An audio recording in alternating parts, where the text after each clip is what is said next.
lebih maju. Enggak. Toleransinya kita jauh lebih tinggi, demokratisasinya kita jauh lebih tinggi, keterbukaan publiknya kita jauh lebih tinggi dibanding negara-negara yang katanya maju gitu ya tadi. Nah, ini sebagai gambaran, sehingga kalau kita bagaimana sih tata caranya untuk perkembangan teknologi terhadap radikalisme, ini keyakinan dari suatu negara dengan kebudayaannya masuk ke sini, religius dan keagamaannya, seakan mereka lebih sempurna, kita lagi dalam masa penyempurnaan. Ya nggak mungkin budaya Indonesia, religinya Indonesia harus dipaksakan dengan budaya dan agamanya dari negara lain gitu ya. Secara lahiriah tadi kan kita udah bilang kita lahir di Indonesia, ya kan, lahirnya aja pakai tapih misalkan, kan, nggak pakai sorban nggak ya kan, misalkan pakai tapih, kiri ya dan sebagainya. Dari segi budaya nggak bisa dipaksakan. Tapi kalau dari keyakinan, kalau keyakinan ini fanatisme, orang yakin terhadap Tuhannya itu harus fanatik, nggak boleh orang sedikit pun ragu terhadap Tuhan, itu nggak boleh. Tapi cara dia melakukan ibadahnya terhadap apa yang dia yakini, itulah yang kemudian sering jadi timbul masalah. Sekarang kalau ditanya kita boleh nggak sholat pakai celana jeans gitu ya, contohnya seperti itu kan, yang penting nutup auratnya, bukan celana jeansnya, bukan dan sebagainya. Jadi itu yang mempengaruhi pola-pola pikir sehingga muncul radikalisme bahwa keyakinan ada yang lebih sempurna dibandingkan keyakinan yang ada di Indonesia. Nah, cara memfilternya sebagai orang tua ya kontrol HP-nya anak tuh, dilihat anak tuh kalau nonton apa aja, dipantau. Orang tua sekarang malah mantau istrinya aja, suaminya aja dipantau. Ya, bukan berita. Ya sekali-kali nggak apa-apa lihat anaknya tuh nonton apa kayak gitu. Suami istri, terus diberi pemahaman terkait dengan cara menggunakan handphone yang benar. Lalu pemerintah hadir nggak dalam situasi ini? Hadir. Indonesia itu hadir. Kita itu banyak sekali tata cara mencari informasi yang benar, yang hoak, menangkal dan sebagainya. Cuma nggak dibaca sama orang kita itu. Kurang literasi. Kita itu lebih banyak konten yang menarik dirinya sendiri, seleranya sendiri dibaca. Tapi konten yang kemudian untuk hal negara. Nah, ini bela negara, contoh kecil Pak. Maaf ini sedikit menyita waktu karena ini juga live Facebook ya. Kita itu rata-rata akan melihat selera kita sendiri yang ada di medsos. Yang tidak selera skip ya gitu ya. Ibaratnya dilewatin aja, dilewatin. Nah, dari sinilah si pengembang media sosial akan mengamati pola seleranya orang Indonesia tuh, yang sering di skip mana, yang sering ditonton lebih dari 3 detik mana, 10 detik mana, 20 detik. Itu akan terus membanjiri di Indonesia karena memang mereka mau menampilkan banyaknya konten itu yang punya nilai profit ya, keuangan dan sebagainya. Jadi nggak peduli isinya apa, kalau orang Indonesia sering nonton akan sering diproduksi dan dikirim ke Indonesia.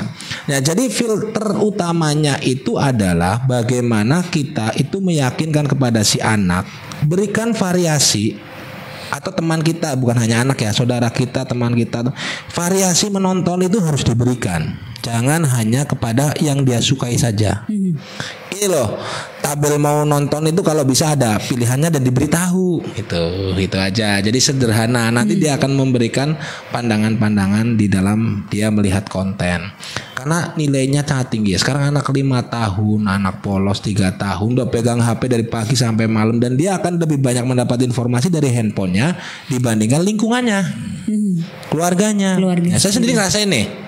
Orang tua nih udah punya anak ya, rewel dikit kasih HP diem ya kan. Jadi kan HP ini akan memberikan input kepada dirinya, sedangkan kita kadang nggak bisa memfilter. Makanya kadang sewaktu-waktu saya lihat nih historinya anak nih, lihat apa sih di YouTube itu. Selama masih wajar-wajar ya nggak apa-apa lah. Tapi kalau udah agak ini, nanti saya hilangin tuh apa namanya, kalau sekarang itu ada namanya jebakan algoritma Pak.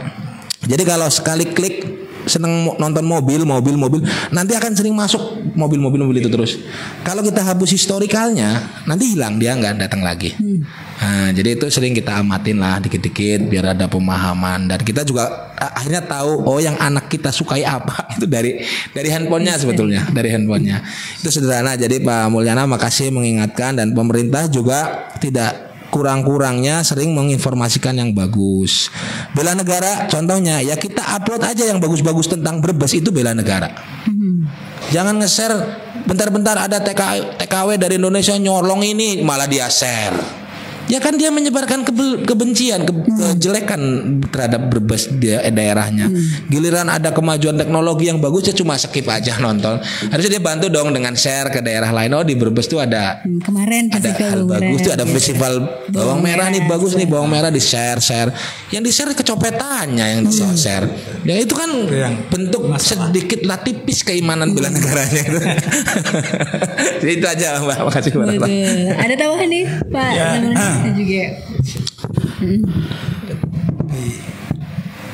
Perda ini adalah satu wujud terkait dengan landasan bela negara dalam sebuah daerah. Jadi bela negara itu ada landasannya.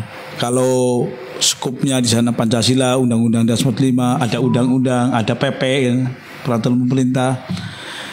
Itu kalau sudah lari sampai di breakdown sampai di tingkat pemerintah daerah, ya wajib hukumnya ada perda. Jadi perda yang menyangkut persoalan kebijakan pemerintah dalam berbagai macam hal untuk sebagai pembatasan.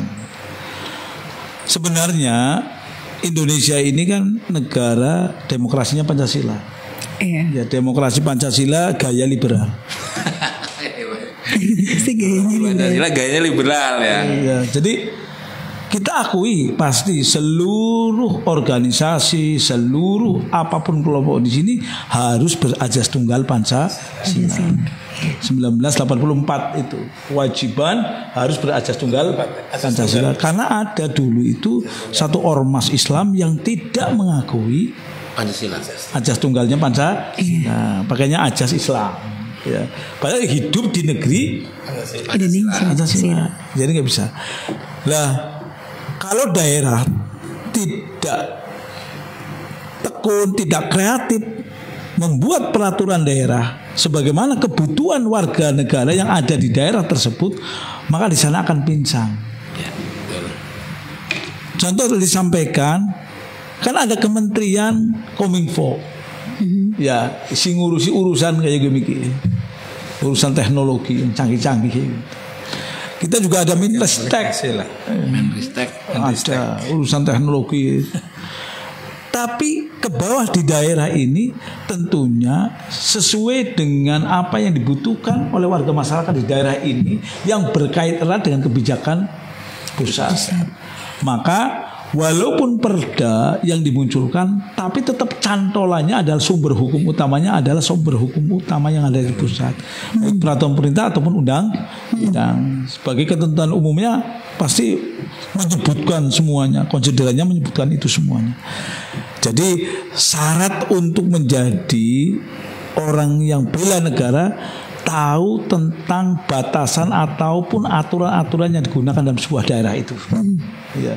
Ini baru ngerti istilah yang bela negara ini apa. Contoh, kenapa sih Kabupaten Brebes kok IPM-nya indeks pembangunan manusianya ternyata berada di posisi ke-34, jangan 35. Nanti kalau 35 mentok. Saya salah 35 karena sudah naik dikit.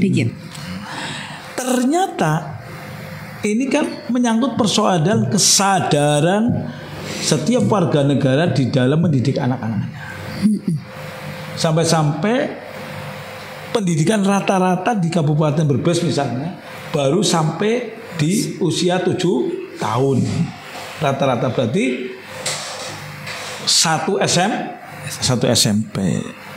Target kita minimal rata-rata 9 tahun. Berarti rata-rata di Kabupaten Brebes sudah lulus SMP. Nah, dari hal yang semacam ini, makanya namanya bela negara itu bukan berarti harus sumbangkan apa bentuknya duit apa-apa, tapi yang paling mendasar adalah kesepahaman warga masyarakat terkait dengan urusan bahwa memperbaiki diri, mencerdaskan diri dan membuka wawasan pengetahuan buat dirinya adalah bagian yang tidak terpisahkan dari urusan bela negara.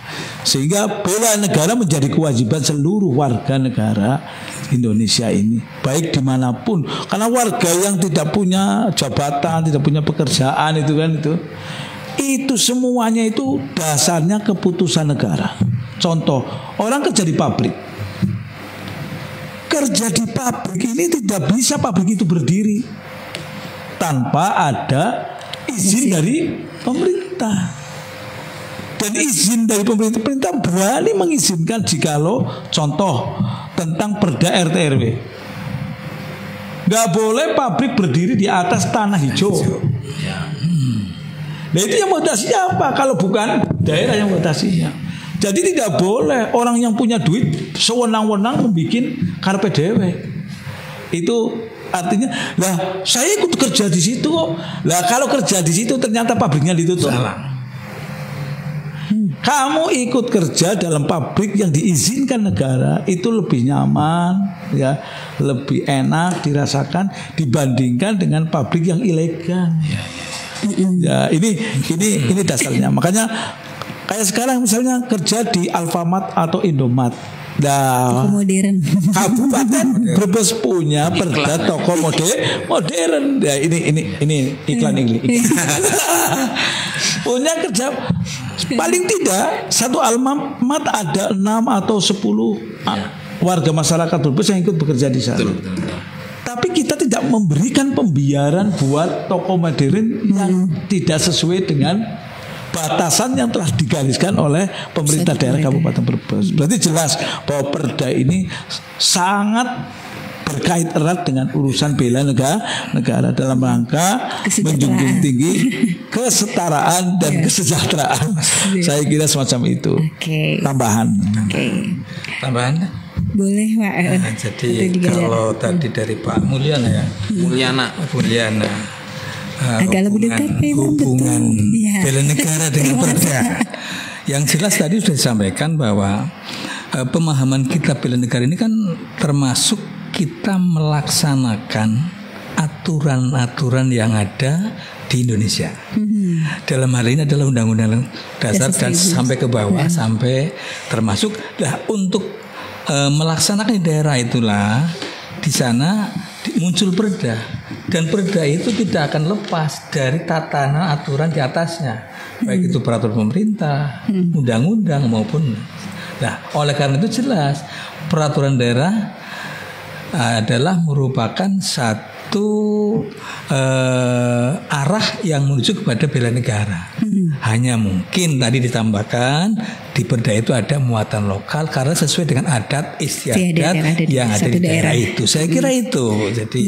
Jadi kalau sudah kita kembali kepada aturan-aturan tadi, ya sudah, kita termasuk usaha ikut bela negara. Nah, kemudian kalau yang tadi disampaikan kadang-kadang yang negatif dan sebagainya yang muncul sebagainya, lah itu kan mestinya kan di dalam sana tidak ada aturannya itu. Nah, ini saya kira itu, Pak. Kebebasan berpendapat itu sekarang disebut ya. Jadi bela negara tidak akan lepas. Itu bela negara jelas ke arah kepada perda itu jelas satu kesatuan. Tadi meski ada bela negara, kalau muatan lokal mungkin ada untuk pendidikan wawasan kebangsaan mengenal dari Brebes misalnya nih telur asin gitu.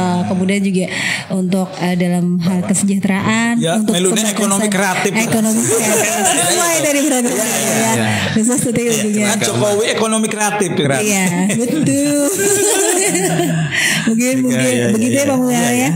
Jadi ada kaitannya dengan hal itu ya, tentang pendidikan wawasan kebangsaan bela negara itu ada. Lagi-lagi ujungnya ada di Pancasila dan pengamalan Pancasila dan Undang-Undang 1945 ya. Ada tujuan nasional di situ mensejahterakan ya kehidupan masyarakat Indonesia. Kemudian ini ada mohon ditanggapi dari Zaki di Brebes. Bapak Brebes Gandasuli. Berbicara mengenai bela negara atau wawasan kebangsaan itu ya Pak, Indonesia ini kan luas sekali begitu. Pandangan Bapak bagaimana sih untuk suatu ketahanan negara kesatuan Republik Indonesia ini pasnya seperti apa membentuk suatu ketahanan negara kesatuan Republik Indonesia? Mungkin apa pengertiannya ketahanannya dan mungkin bentuknya seperti apa sih untuk ketahanan NKRI ini gitu. Ketahanan NKRI. Iya.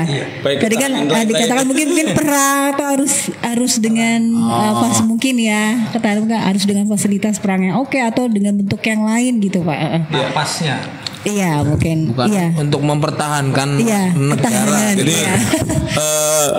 ini memang mempertahankan Dari bidang negara apa kesatuan Republik Indonesia itu untuk tetap menjadi negara yang aman, sejahtera, damai ya. Ya, kan gitu. Itu tentunya kita harus aman dalam seluruh unsur yang dibutuhkan oleh warga negara. Ya, unsurnya ini apa nih Pak? Apa aja dari ya, unsur? ini contoh ya, kaitannya dengan kesatuan, baik Polri ataupun TNI. Siap. Ini kan kesatuan yang menjaga persoalan hal-hal yang nantinya juga mengarah kepada kejahatan. Ya. Maka di sanalah ada yang namanya benteng negara. Benteng negara ada TNI dan ada Polri. Makanya masuk dalam wilayah Kamtibmas. Keamanan, ketertiban masyarakat. Tapi ada lagi dalam rangka mengamankan tentang hal-hal yang akibat dari kekurangan warga negara. Contoh kurang makan. Ya. Lalu kurang pendidikan. Kurang kesehatan. Nah, ini tidak bisa disentuh dengan diamankan oleh Kamtibmas tadi.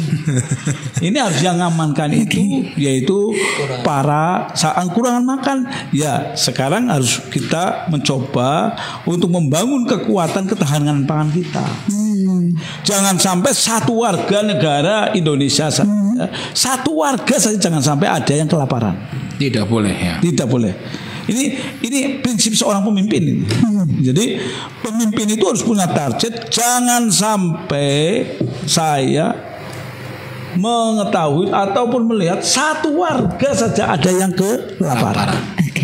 Kalau ada warga yang menangis karena lapar dan sebagainya, pasti pemimpin yang bijak, bukan perintah siapa-siapa, dia akan bawa kantong beras langsung masuk ke rumahnya untuk diberikannya. Jadi ini prinsip bahwa ketahanan pangan. Kenapa di negeri kita ini dengan kepemimpinan Pak Prabowo ini kita kan sudah mengetahui betul bahwa daya tahan pangan khususnya beras sekarang ini harga rata-ratanya sudah dipatok. Harga gabah langsung dari petani diterima oleh negara dengan harga 650.000 bukan 6.500 per kilogram atau 650.000 per kintal. Iya saya lupa. Jadi jangan sampai lepas dari 650. Nah, ini kintalan, Mbak. Iya betul. Karena sekarang belinya Pak kintal makro ya. 6.500.000 lah per ton. Jadi itu ternyata sekarang sudah sangat menyebar. Walaupun apa yang disampaikan Pak Heri tadi juga ada sangat benar sekali, bahwa ketika kenyamanan seseorang tengkulak ini tergores dengan aturan negara, dengan sistem kesejahteraan yang merata, jadi jangan sampai dieksploitasi oleh orang-orang yang punya duit saja, oleh orang yang punya pabrik rice mill saja, atau oleh orang-orang yang suka mendulang ngirim beras di Bulog saja. Itu monopoli lah. Ada monopoli ya. Ada monopoli. Sehingga itu pemerintah memberikan satu batasan dengan harga yang cukup fantastis. 6.500 per kilogram atau 650.000 per satu kuintal atau 100 kilogram. Nah, ini alhamdulillah sudah mulai marak, sehingga apapun yang terjadi tengkulak tidak bisa memainkan harga di sawah. Tapi kita punya kendala, Mbak. Apa itu kendalanya, Pak? Kendalanya ternyata hasil bumi yang masih di sawah pun sudah habis. Karena sudah diijol. Ya, paham? Ya, dengarkan ini baik-baik ini. Karena harganya udah jelas.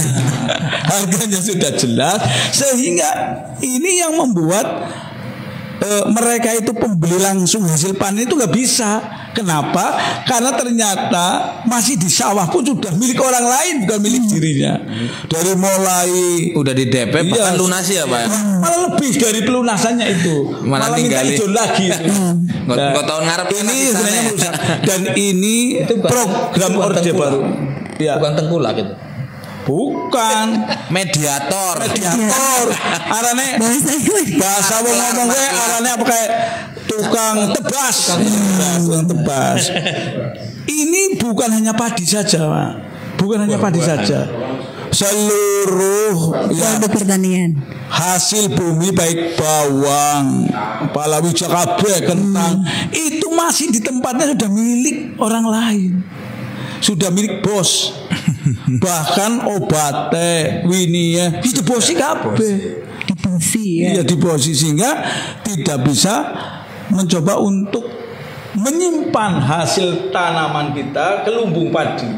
Sehingga ketika ada program dari pemerintah terkait bisalah satu desa membuat satu bentuk lumbung besar untuk menyimpan padi. Ya,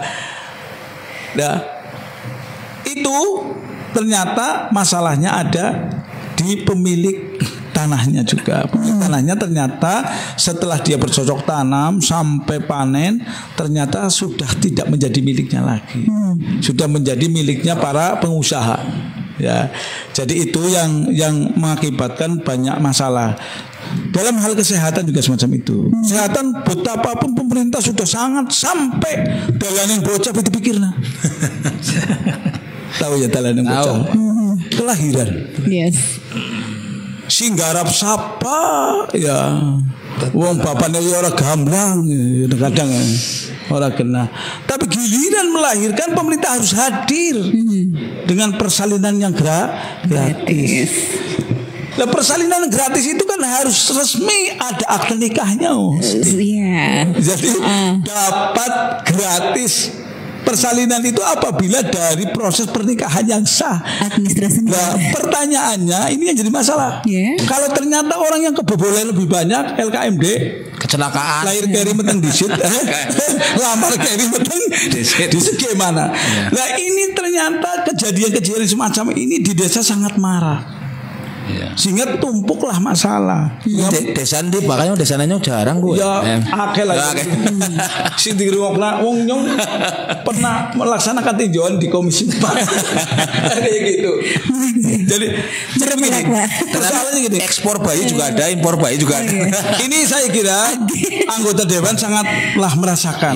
Karena apapun pasti dilapori. Yang lahir ora ada duit lapor maring anggota dewan. Nah, dewan kadang-kadang minta bantuan kepada bidan puskesmas karena bidan juga tidak bisa melaksanakan proses pelahiran sendiri, harus dibawa ke puskesmas untuk pengamanannya. Karena apa? Angka kematian ibu dan anak ini juga diperhatikan dalam rangka meniti tentang perkembangan sebuah daerah. Nah, dari hal yang semacam itu, makanya ketahanan untuk keamanan itu ternyata aman dalam berbagai macam hal. Ini kesehatan. Di tingkat pendidikan juga sama. Sekarang itu lucu. Pemerintah menggulirkan tentang PIP. Ada KIP. Tapi justru uniknya PIP yang diterima kan bukan diterima oleh anak tapi oleh wali murid. Malah hebat lagi setelah dapat PIP beli emas. Ya kan? Iya. Anak ya. Ya ada. Ya termasuk banget. Harusnya kan untuk membeli kebutuhan pendidikan. Kaitannya dengan kebutuhan anak dalam hal peralatan sekolah. Tapi yang terjadi di masyarakat, kenapa jadi gaduh? Bilangnya ini ya nggak dapat, itu terus dapat, saya dapat. Kenapa? Ternyata tidak tepat sasaran.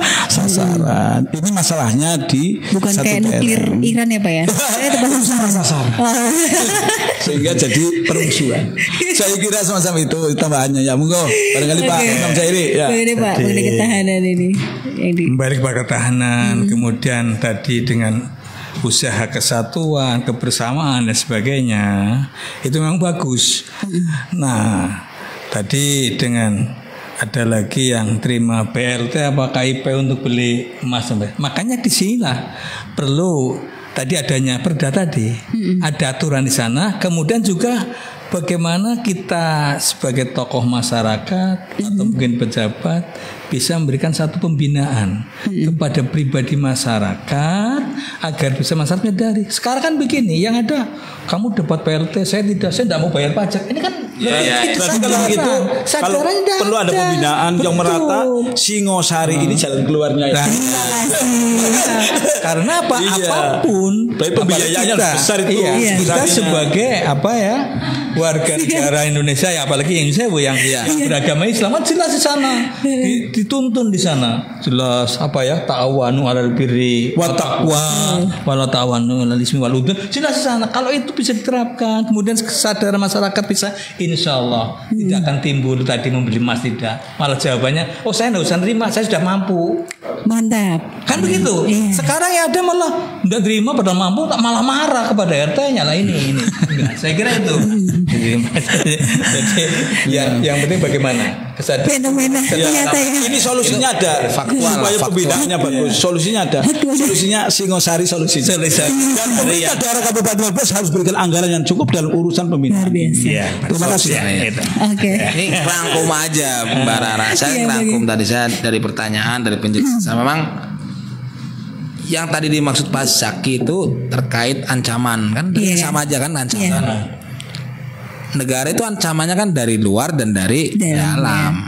Kalau dari luar, saya dengar-dengar, saya baca-baca itu kan rata-rata adanya invasi, adanya ributan apa itu karena lagi rebutan sumber daya karena gitu ya. Entah itu sumber daya energi atau sumber daya alam yang lain. Itu menjadi bangsa lain, negara lain, makhluk lain datang ke negara suatu wilayah yang pasti ada sumber dayanya kan. Kalau yang sumber daya berlomba tadi ekspor.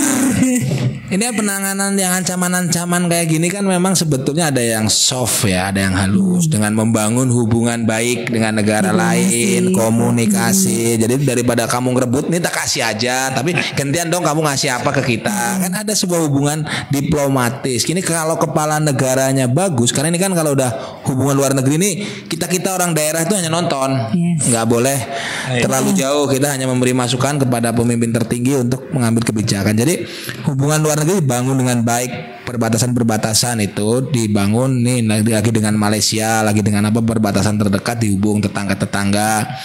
Kebijakan-kebijakan kita juga harus kebijakan yang memang tidak memicu terkait dengan sebuah kedaulatan negara lain. Jadi kita juga kalau nggak pengen diserang ya kita juga nggak usah nyerang. Ibaratnya seperti itu, memicu. Jadi dengan luas Indonesia, kalau kita membangun pertahanan dengan pertahanan fisik, kasaran sederhana sambil bercandanya kita mau bikin pagar laut biar nggak diserang negara lain, ya nggak bakal mampu gitu loh. Ya yang ada kita harus membangun hubungan diplomasi yang baik dengan negara-negara yang lain. Kita juga harus menunjukkan power ya. Selain niat baik, kita juga punya power kita. Kita tuh Indonesia itu ibaratnya bertarung tanpa berperang dengan negara lain, tanpa merebut SDM-nya negara lain. SDM-nya sudah ada semua kok di Indonesia gitu. Itu kan power. Jadi Indonesia ini kayaknya nggak butuh pisangnya ini, nggak butuh padinya sana, nggak butuh ini. Akhirnya kan negara lain segan, kita udah bisa mandiri kayak gitu. Membangun kemandirian ini juga salah satu upaya untuk mempertahankan negara. Kalau yang lain tentu saja secara fisik tadi ya kita bikin bala tentara, kita bikin, Pak Ustadz tadi udah jelasin tuh harus ada pengamanan senjata. Kalau bisa kita punya senjata paling hebat di semua negara dunia, nggak ada berani utik-utik tuh. Kan ada kemarin yang bilang itu kalau Iran benar-benar punya nuklir kayaknya nggak ada yang berani utak-atik karena nggak punya nuklir akhirnya diserang. Gitu bercandaan tapi agak masuk akal juga sih ya. Kalau dia tahu dia punya senjata berbahaya kayaknya nggak ada yang berani nyerang deh. Barangkali senjatanya dikeluarin kan repot juga gitu ya. Jadi itu sih kalau pandangan-pandangan kita yang paling utama menjaga hubungan diplomatik dengan negara lain. Jadi misalkan di Brebes ya hubungan diplomasinya dengan Tegal, hubungan diplomasinya dengan Cirebon ya. Di Cirebon ada apa? Kita jadi nggak perlu ribut, yang ada pertukaran sumber daya itu. Jadi itu melengkapi aja Mbak Rara ya. Oke, baik. Dan sepertinya memang waktunya gini udah mau berakhir. Injury time. Oke, sangat luar biasa sekali pembahasan mengenai wawasan atau bela negara ini sebagai closing statement dari Pak Ahmad Samroni, dari Mas Dewan Mas Heri Fitriansah pun juga Pak Haji Imam Sairi. Ini seperti apa nih Pak untuk masyarakat closing ya bisa mengetahui bahwa wawasan kebangsaan pastinya bisa membuka cara pandang begitu ya. Membuka cara pandang, kita bisa menyadari tadi ya kesadaran akan menyatukan bangsa Indonesia tentang diri maupun juga lingkungan gitu, yang tentu saja dapat mencapai tujuan nasional yang tertuang di Pancasila dan Undang-Undang 1945 sebagai landasan hukum juga. Jadi, silakan. Ya, terima kasih untuk kata akhir kami. Kata akhir. Dalam. Oke. Kesempatan di sore hari ini, mari kita tetap berbagi dalam rangka mewujudkan kita sebagai warga negara, warga daerah Kabupaten Brebes yang baik untuk bisa mampu peduli dengan yang lain dalam setiap sisi dan unsurnya. Berbagi dalam setiap hal. Insya Allah kita menjadi orang-orang yang terbaik di kemudian hari. Khairun nas anfa'uhum linnas. Jadilah manusia yang bisa bermanfaat buat yang lainnya. Terima kasih. Mantap. Biasa. Monggo. Ya, di samping tadi yang disampaikan Khairun nas anfa'uhum linnas, yang jelas kita juga harus bagaimana menanamkan kebiasaan warga masyarakat itu untuk taat kepada aturan. Mentaati aturan, kemudian menyadari itu tadi, insya Allah bisalah untuk mengacu atau menuju pada satu kesejahteraan yang kita harapkan. Saya kira itu. Ya, pamungkasnya nih. Ini ada nih, kalau tadi kan kita sampai menuju Brebes juga nih. Iya, mengakhiri ya, penutupan tuh mengakhiri ya. Jadi, kan yang mengawali Mbak Rara, harusnya mengakhiri Mbak Rara. Tapi kalau kita melihat bahwa sebuah konsep bela negara dan wawasan kebangsaan ini yang saat ini saya lihat agak ambangnya agak tipis, gesekan dan lumayan tinggi, itu seakan-akan bahwa bela negara itu hanya wajib bagi yang bekerja dengan pemerintah, bekerja di pemerintah dan sebagainya. Sebetulnya tidak. Makanya kita masing-masing harus menahan diri. Kalau tadi salah satu bagian kita itu menahan diri. Saya pun akan memulai dari diri saya sendirilah. Saya sebagai orang yang dipercaya, diberi tugas, diberi mandat, kami wakil rakyat pun akan berusaha bagaimana kami ini menampilkan bahwa kami bangga terhadap Brebes, terhadap Jawa Tengah, terhadap Republik ini, Republik Indonesia. Kemudian di luar itu juga memang tantangannya berat ketika kami sebagai panutan mungkin ya seharusnya, atau pegawai negara itu kan panutan. Disitulah harus bisa menahan diri sehingga tidak menimbulkan kecemburuan dalam jatuh cintanya rakyat kepada negara ini. Jangan sampai cemburu. Jangan sampai akhirnya jadi pengkhianat kan kayak gitu ya. Kita tampilkan apa yang memang sewajarnya terhadap masyarakat kita.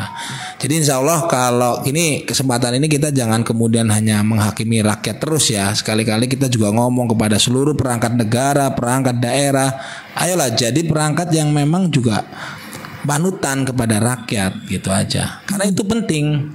Rakyat kita itu sebetulnya nggak jauh-jauh dari para pemimpinnya sebetulnya. Kalau pemimpinnya adem, halus rakyatnya adem kok. Kalau pemimpinnya ya kan bergaya hidup aneh, rakyatnya pengen bergaya hidup itu nggak bisa, akhirnya marah-marah kan kayak gitu ya. Jadi sebetulnya itu. Jadi kecemburuan ini dalam sebuah hubungan cinta itu memang harus dijaga. Baik berbicara, bertindak. Saya pun tidak ingin ngomongin orang lain lah, saya sendiri dulu lah akan mencoba mengevaluasi saya, keluarga saya agar bisa betul-betul mencerminkan bela negara dalam kehidupan sehari-hari, dan kita juga akan menambahkan wawasan kebangsaan kepada diri saya dan keluarga serta teman-teman terdekat saya agar memandang bahwa kita itu satu kesatuan yang tidak terpisahkan meskipun kita hanya bagian terkecil dari sebuah negara ini. Gitu aja Mbak Rara. Makasih Singosari ini ya. Singosari mudah-mudahan mengudara terus Pak Ustadz. Sekarang harus ada modalnya. Mengudara iya, tayang juga iya lah nanti. Kita kan bisa nih diajak diskusi juga itu biar semakin kita punya produk dari Brebes terkait dengan informasi ini diterima baiklah oleh masyarakat. Oke, terima kasih. Ya. Makin dengan look yang luar biasa nanti juga ya. Oke, baik, terima kasih atas kehadirannya dan semoga sehat selalu. Yang pasti juga kami mengucapkan terima kasih. Satu kehormatan bisa terus menyapa ya pendengar Singosari FM dengan memberikan banyak informasi dan edukasi tentunya, apalagi dengan pembahasan kita mengenai wawasan kebangsaan atau bela negara. Semoga satu hal yang menjadi kita tahu bahwa konsep kebangsaan Indonesia itu sangat luar biasa berbeda dengan konsep negara yang lain. Betul, gitu ya. Sangat luar biasa gitu ya, dengan banyak keanekaragaman yang ada di Indonesia. Pasti kita harus bangga itu aja ya. Baik, terima kasih buat kebersamaannya untuk pendengar Single Sore FM. Kita berjumpa lagi besok, ada ya dijadwalkan juga dengan tema apa, ditunggu saja. Nanti kita akan di pukul 14.00 sampai dengan 16.00, 2 jam kebersamaan nanti besok. Sampai jumpa dan banyak salam cinta untuk Anda.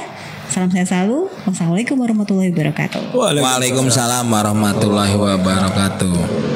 Baik,